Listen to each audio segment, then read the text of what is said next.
চতুর্দিকে বাজছে গান, চলছে পুজোর আমেজ, চতুর্দিকে আলো, চলে এসছে জগদ্ধাত্রী পুজো। আর এই জগদ্ধাত্রী পুজোরই সব থেকে বিখ্যাত দুটো শহর চন্দননগর ও কৃষ্ণনগর, সেটা তোমরা খুব ভালোভাবে জানো। আর আমি থাকি কৃষ্ণনগরে, আর কৃষ্ণনগরে কিছু প্রতিমা তোমাদের দেখাবো না তা কি হয়।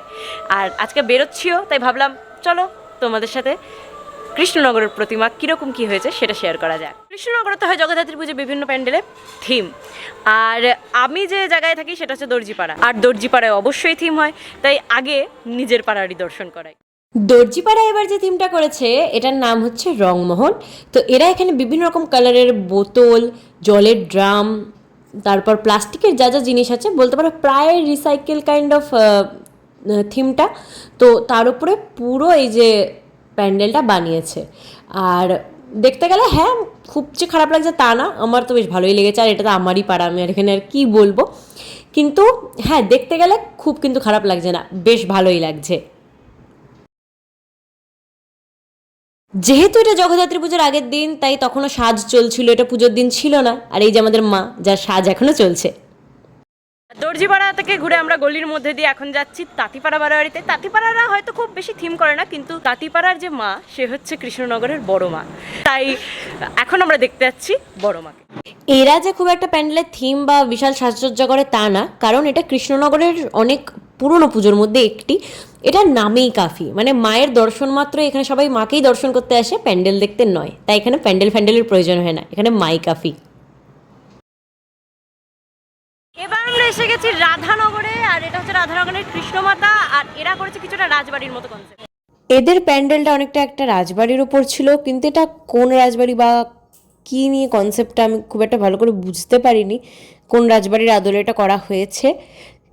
আমাদের কৃষ্ণনগরের কৃষ্ণচন্দ্রের রাজবাড়ি তো এটা একদমই মনে হচ্ছে না, কিন্তু হ্যাঁ যা করেছে প্রচণ্ড সুন্দর লাগছিল। ভেতরকার ডিজাইনগুলো বেশ ভালো।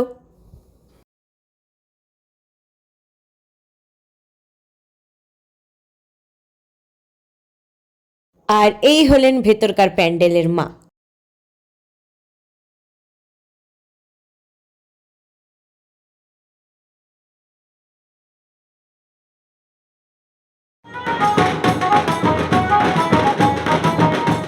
এরপর রাস্তায় বিভিন্ন লাইটিং দেখতে দেখতে আমরা চলে যাচ্ছিলাম রাধানগর অন্নপূর্ণা বারোয়ারির দিকে, যেখানে প্রচণ্ড হাইপ রয়েছে।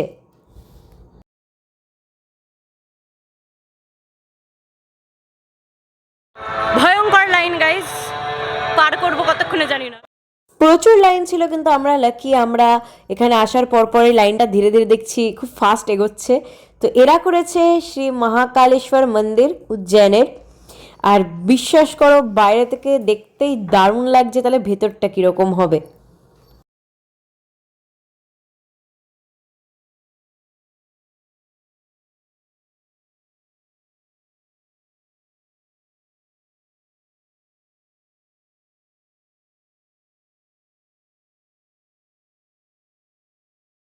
আমার আসল মহাকাল উজ্জয়নের মন্দিরে কখনোই যাওয়া হয়নি, তো এই থিমের মাধ্যমেই দেখছি, বেশ ভালো লেগেছে। এখানে সামনেই মহাদেব ছিলেন, আর একটা ফাউন্টেন কাইন্ড অফ করা ছিল যেখানে মহাদেবের গায়ে জলটা পড়ছিল, তো দেখতে ভীষণ ভালো লাগছিল যে মহাদেব স্নান করছে। আর এখানে না সপ্তঋষির কনসেপ্ট আমি দেখলাম, যে সাতখানা ঋষির এখানে মূর্তি রাখা আছে। তো সাতখানা ঋষি অর্থাৎ আমাদের বেদ পুরাণে বর্ণিত যে সপ্তঋষিগুলি আছে সেগুলোই হবে। আর এখানে একটা মহাদেবের মূর্তি আলাদা করে রাখা ছিল, যদিও এটা বাইরের অংশ।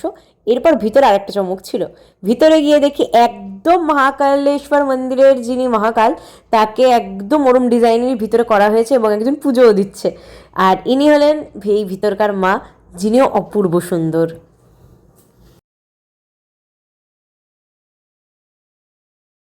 কৃষ্ণনগরে এতদিন যেটা নিয়ে প্রচণ্ড হাইপ ছিল, সবাই বলছিল যে কামালপুরের সব থেকে বড় জগদ্ধাত্রী এইবার কৃষ্ণনগরে, তো আমরা এখন সেটাতেই যাচ্ছি। তো আমরা এক্সাইটেড তোমাদের সাথে, তাই ভিডিওতে বরকরার থেকো, কারণ এইবার তোমরা দেখতে পাবে অ্যাকচুয়ালি সবচেয়ে বড় জগদ্ধাত্রী। এই জগদ্ধাত্রীটা এতটাই বড় যে এই বাইরে থেকেও দেখা যাচ্ছে, আমরা তখনও কিন্তু পৌঁছাইনি, প্রায় 80 ফুট। জগদ্ধাত্রীটা এতটাই বড় যে অনেক দূর থেকে পর্যন্ত দেখা যাচ্ছিল, যেটা তোমাদের দেখালাম। আর আগে প্রথমে ভিতরের প্রতিমাটাকে দর্শন করা যাক, তারপর বাইরে তোমাদেরকে দেখাচ্ছি। এই যে ভেতরের মা, এনাকে অপূর্ব সুন্দর সাজিয়েছে, পুরো গোল্ডেনের উপর সাজ। আমার এই সাজটা দারুণ লেগেছে। আর এই যে বড় জগদ্ধাত্রী, মানে বলতে পারো জগদ্ধাত্রী মায়ের ভিতরে জগদ্ধাত্রী পুজো হচ্ছে। তো এই জগদ্ধাত্রীটাও অনেক বড়, আর যেহেতু এটা ফাইবার দিয়ে গড়া, তোমরা বুঝতে পারছো প্রচুর খরচা হয়েছে। তাই প্যান্ডেলটা ওয়ার্থ ইট বলবো আমি, কারণ প্রচুর লোক দেখতেও এসছিল।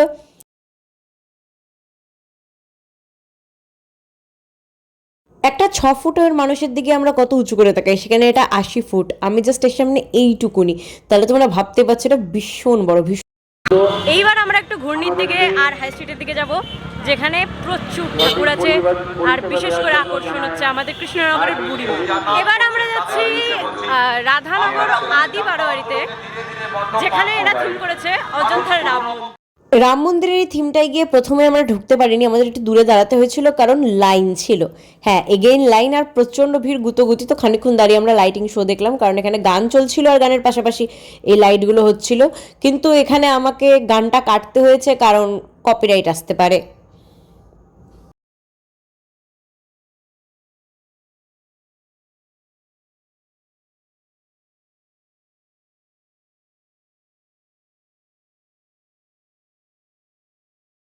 এরপর অনেকক্ষণ দাঁড়ানোর পর অলরেডি আমাদেরও টাইম এলো ভিতরে ঢোকার। কিন্তু সিরিয়াসলি ভিতরে ঢোকার সময় যা রাশ আরম্ভ হয়ে গেছিলো, ডেলি ঠেলাঠেলি। আর এখানে সিঁড়ি করেছিল, তাই পড়ে যাওয়ার চান্সও ভীষণ ছিল, তাই অনেক সাবধানে উঠতে হচ্ছিল। কিন্তু তুমি সাবধানে দেখো বা কীভাবে দেখো, ওইসব দেখে লাভ নেই, প্রচণ্ড ঠেলাঠেলি চলছিল। ক্যামেরায় হয়তো খুব একটা বোঝা যাচ্ছে না, বাট মানে যারা সামনে ছিল তারা জানে এখানে কতটা ভিড় চাপাচাপি হচ্ছিল।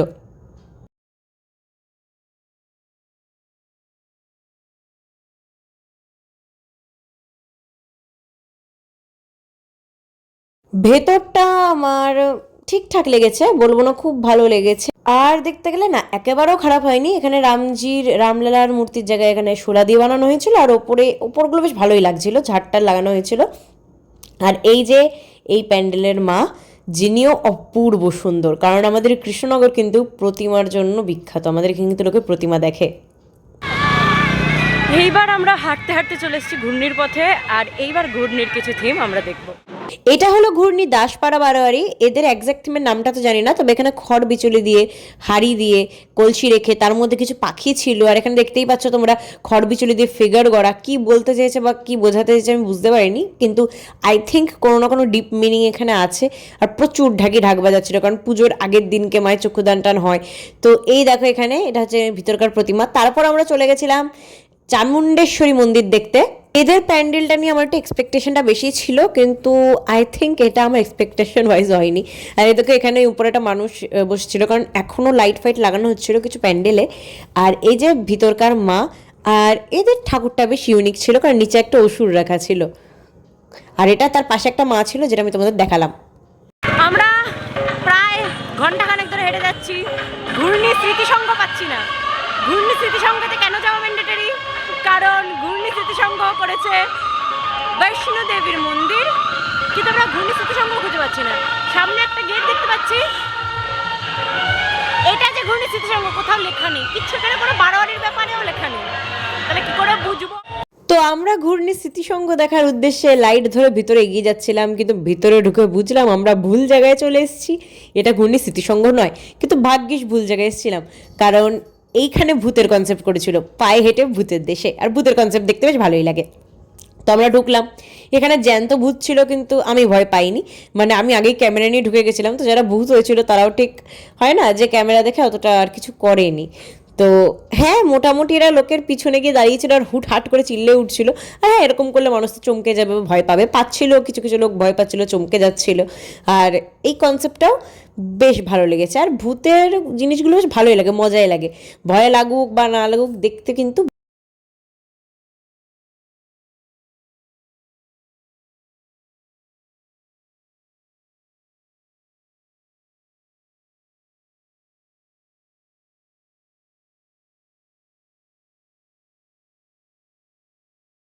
আর এখানকার ভিতরের মাটা কিছুটা এমন দেখতে, আর ইনিও অপূর্ব লাগছেন। তারপরে আমরা ঘূর্ণি স্মৃতিসংঘ খুঁজতে গিয়ে আরেকটা প্যান্ডেলে চলে গেলাম, কিন্তু স্মৃতিসংঘ দেখতে আর পেলাম না। তো এইখানের মাও কিছুটা এরকম দেখতে, যিনিও বেশ অপূর্ব। আমরা হতাশ হয়ে ঘূর্ণি বৈষ্ণোদেবীর যে টেম্পলটা হয়েছিল স্মৃতি সঙ্গে, সেটা দেখতে পেলাম না, মানে খুঁজেই পেলাম না। আছে তো কোথাও জানি, কিন্তু ঠিকানা জানি না। গুগল ম্যাপে ঘূর্ণি চক্কর খেয়েও আমরা খুঁজে পেলাম না। তাই এবার আমরা টোটো করে যাচ্ছি হাই স্ট্রিটের দিকে। তো হাই স্ট্রিটে পৌঁছেই প্রথমে দেখলাম আমরা ষষ্ঠীতলা বারোয়ারি। এখানে মার গলায় যে হারটা আছে এটা বেশ হাইপে ছিল সোশ্যাল মিডিয়াতে, কারণ এটা পুরো সোনা দিয়ে তৈরি করা হয়েছিল, আমি শুনেছিলাম এটা। আর এদেরও না প্রতিমাটাই মেন, তাই এরাও প্যান্ডেল সেরকম একটা কিছু করে না, এখানে লোকে প্রতিমা দেখতেই আসে। ষষ্ঠীতলা বারোয়ারি নামেই খ্যাত।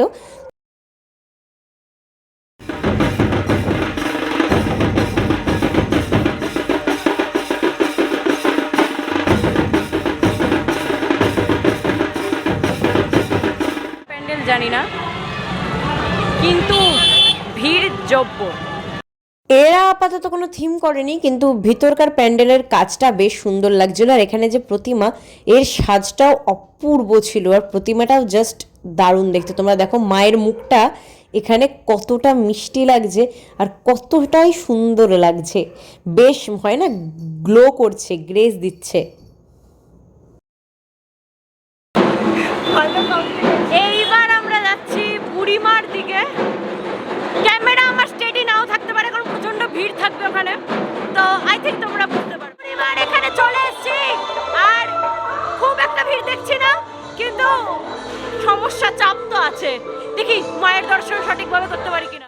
বিশ্বাস করো বন্ধুরা, বুড়িমাতে ভয়ঙ্কর ভিড় ছিল, মানে ভয়ঙ্কর মানে ভয়ঙ্কর, মানে ঢুকলে মনে হয় হ্যাঁ পিষে গেছি, আদেও ঠাকুর দেখতে পাবো কিনা, মানে এরকম কাইন্ড অফ, মানে ঢুকে গেলে হয়ে যায়। তখনও বুড়িমার সাজ চলছিল, আর এই সাজ সারা রাত ধরে হওয়ার কথা ছিল, কারণ অবশ্যই মায়ের প্রচুর গয়না, প্রচুর সাজ, সময় তো লাগে।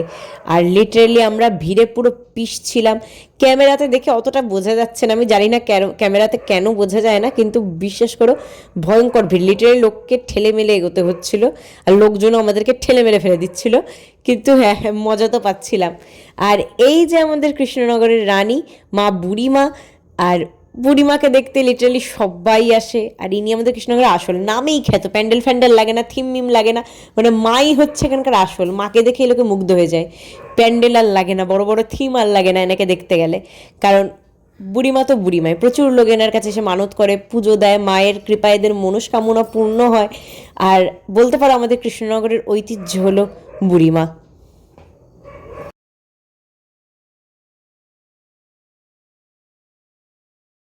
তো তোমরা তো এখানে দেখতেই পাচ্ছ প্রচণ্ড ভিড়। আর হ্যাঁ বলবো না প্যান্ডেল একদম করেনি, প্যান্ডেল বলতে এখানে এই যে ওপরে কিছু স্লাইড ডেকোরেশন করেছিল। আর সত্যি কথা বলতে গেলে আগে বুড়িমাতে এগুলোও হতো না, কিন্তু এখন যেহেতু অনেক প্যান্ডেল হচ্ছে জায়গায় জায়গায়, তাই করছে। কিন্তু বুড়িমার প্যান্ডেল সিরিয়াস লাগে না, আর এখন একটা গেট করে সেখানে বুড়িমা লেখা থাকে, দ্যাটস ইট। কিন্তু বুড়িমার প্যান্ডেলের কোনো প্রয়োজন নেই। আমরা এখন যাচ্ছি উকিলপাড়ার উদ্দেশ্যে। এদের থিমের তো একটা নাম আছে, কিন্তু নামটা আমি ঠিক ভুলে গেছি। এরা বাঁশের কারুকার্যের ওপরই কিছু একটা করেছে। আমরা কিন্তু বেশিরভাগ ঠাকুরই হেঁটে দেখছি, তো তোমরা বুঝতে পারছো প্রচুর পুজো হয়েছে আমাদের কৃষ্ণনগরে, 150-এরও বেশি, অত তো তোলা সম্ভব না। তো ভিডিওকে একটা লাইক করে দিও, কারণ আমরা প্রচুর হেঁটেছি। আর এখানে দেখো একটা ফটো স্পট বানিয়েছিল, যেখানে তোমরা দাঁড়িয়ে ফটো তুলতে পারো। তো আমি এখানে উঠে কি করেছি, ছ্যাবলামো মেরেছি একটু, সেখানে যে হ্যাঁ এভাবে ওরা যায়। তো যাই হোক, ভিডিওর জন্য আমি উঠলাম, নাহলে এইসব জিনিস আমি কোনোদিন উঠিনি, কারণ আমার একটু লজ্জা লাগে, কিন্তু আমি লজ্জা ভেঙে উঠেছি। তো এরা করেছে বাঁশের কারুকার্য, বেশ সুন্দর লাগছে প্যান্ডেলটা। হয়তো এটা বিশাল কোনো থিম না, কিন্তু যেভাবে সাজিয়েছে আমাদের বেশ ভালো লেগেছে, কারণ সামনাসামনি দেখতে এটা ভীষণ গ্লোরিফাই লাগছিল, বেশ লাইট লাগানো, চকমক চকমক করছে, আর এগুলো দেখতে কার না ভালো লাগে।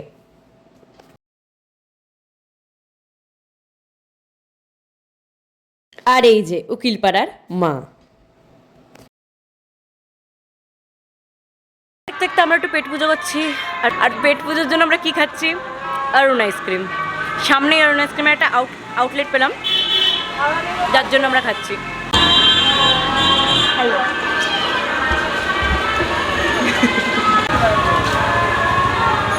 এতক্ষণ আমরা রাধানগর, ঘুরনি, এই জায়গাগুলো ঘুরছিলাম, ফাঁকা ছিল। এবার আমরা হাই স্ট্রিটে এসেছি, যেখানে বুড়িমা, ছোটো মা, পাত্রবাজার, মানে সব কিছু এই দিক দিয়ে যাওয়া যায়। অ্যান্ড এখন ভিড়টা দেখো, এখন মনে হচ্ছে হ্যাঁ ভাই আমরা পুজো দেখতে এসেছি। কিন্তু এইবার আমি বলতে চাইছি যে একটা গাড়ি কিনতে হবে, বাট আমরা আর পারছি না। বাট আমি ভিখারি, আমি বলছি কস্টিউম পরে বেরোতে হবে, সব থেকে সোজা। তো ভাই ভিড় ফাঁকা, নয়তো কালীপটকে নিয়ে বেরোতে হবে ভাই। ও পাঠিয়ে দিতে হবে আর লোকজন নর সমাজ। হ্যাঁ রে ভাই বলিস না। তো আবারও আমরা করছি পেট পুজো। এটা পকেটের মধ্যে রাখ না রে ভাই। তুইও তোর আইসক্রিমটা দেখা। আমরা পাত্রবাজার স্বীকৃতি ক্লাব অ্যান্ড লাইটিং সজ্জা অমাইক্রো। এই পাত্র বাজারে এসে লাইটিংটা বেশ ফ্রেশ লাগছিল, আর তোমরা বুঝতেই পারছো এরকম লাইটিংয়ের নিচে মানে এত আলো যে চোখকেও শান্তি দিচ্ছিল আর খুব ভালো লাগছিল।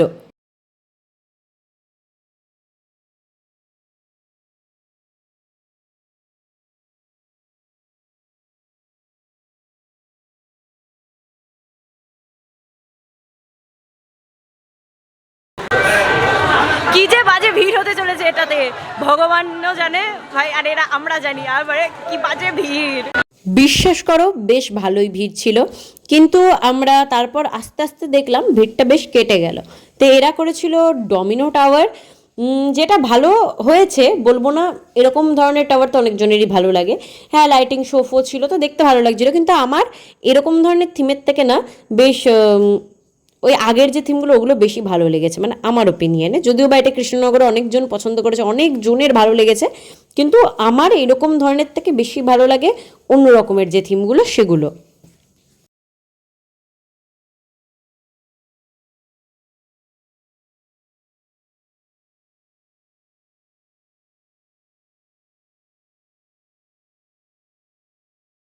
আর ভিতরে মাকে দেখতে যাওয়া সম্ভব ছিল না, কারণ গেট ফেট দেওয়া ছিল, লোকজন অন্য জায়গা থেকে ঢুকছিল, খুব ভিড় ছিল। তো এখান থেকে আমি ক্যামেরা জুম করে তোমাদেরকে দেখিয়ে দিচ্ছি।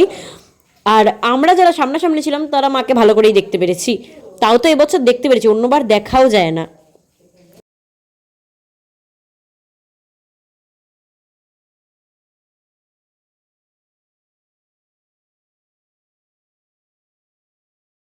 তারপর বিভিন্ন লাইট ফাইট পেরিয়ে দেখতে দেখতে আমরা পৌঁছে গেলাম বাঘাডাঙ্গাতে। তো যারা কৃষ্ণনগরে আছো তারা তো জানো বাঘাডাঙ্গার কি ক্রেজ, আর এই বছর বাঘাডাঙ্গাতে শুনেছি আলপনা করেছে থিম হিসেবে, তাই আমারও দেখার বেশ ইন্টারেস্ট ছিল যে আলপনা জিনিসটা কি বলতে চেয়েছে, আলপনায় আঁকা রয়েছে নাকি ডিজাইন করেছে সেটা তো বুঝতে পারিনি, তাই আমরাও দেখতে যাচ্ছি। আর মোটামুটি সামনাসামনি যা দেখতে পাচ্ছিলাম বেশ ভালোই ভিড় ছিল। জানি ঢোকার আগে প্রচণ্ড ভিড় হবে, আর এখানে কিছু লাইটও লাগিয়েছিল, দেখতে বেশ ভালোই লাগছে। তবে মেন আকর্ষণ তো প্যান্ডেলটা, যেটা আমি দেখার জন্য অধীর আগ্রহে ওয়েট করে আছি, আর আমি জানি তোমরাও ওয়েট করে আছো। প্রথমেই ঢুকে মনে হচ্ছিল ইমা উকিলপাড়া বারোয়ারিতে চলে আসেনি তো, কারণ দেখো এখানেও কিছুটা সেম। তবে পরে বুঝলাম না, এখানে দেখো এখানে এই বাঁশগুলো দিয়ে জল পড়ছে, যেটা উকিলপাড়া বারোয়ারিতে ছিল না। প্রথমে ভাবলাম ইমা এটা আলপনা কী করে হতে পারে, কিন্তু আমি ভুলছিলাম। এটা গেট, এটা জাস্ট গেট, ঢুকে ভিতরে আরো প্যান্ডেল আছে।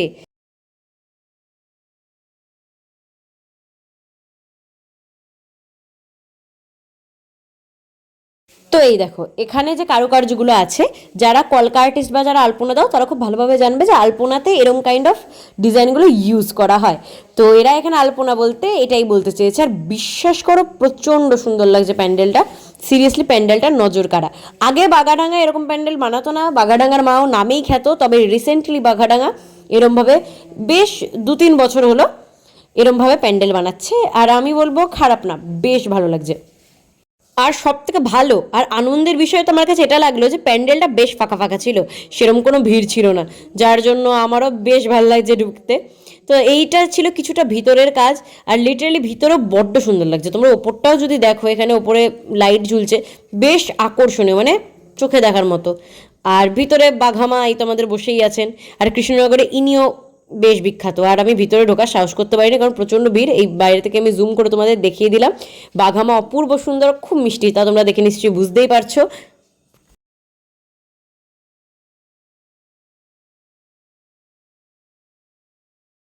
এরপর আমরা আর হাঁটতে পারছিলাম না, ভেবেছিলাম বাড়ি চলে যাব, কিন্তু বাড়ি যাওয়ার আগে আমরা দর্শন করলাম ছোটো মার। হ্যাঁ, বুড়িমার বোন ছোট মা। আমাদের কৃষ্ণনগরে বুড়িমা, মেজো মা, ছোট মা আর জলেশ্বরী মা, এই তিনটি মা বড় বিখ্যাত। তবে বাকিটা দেখতে হলে তোমাদের পরের পার্টে যেতে হবে। পরের পার্টে গেলে তোমরা হয়তো মেজো মা আর জলেশ্বরী মাকেও দেখতে পাবে। আর এই দেখো আমাদের ছোট মা, পুরো ছোট, একদম বাচ্চা। যদি তোমরা বুড়িমার ফেস দেখো আর এনার ফেস দেখো, বুঝতে পারবে যে হ্যাঁ, ইনি অ্যাকচুয়ালি ছোট। আশা করছি ব্লগটা তোমাদের ভালো লেগেছে। আমি খুব একটা এরকম ধরনের ব্লগ তো বানাই না বা আইডিয়া নেই, কিন্তু আমার মানে যতটুকুনি পেরেছি আমি করেছি। তো ভালো লাগলে অবশ্যই চ্যানেলটাকে একটা সাবস্ক্রাইব করে দেবে আর ভিডিওটাকে একটা লাইক করে দেবে।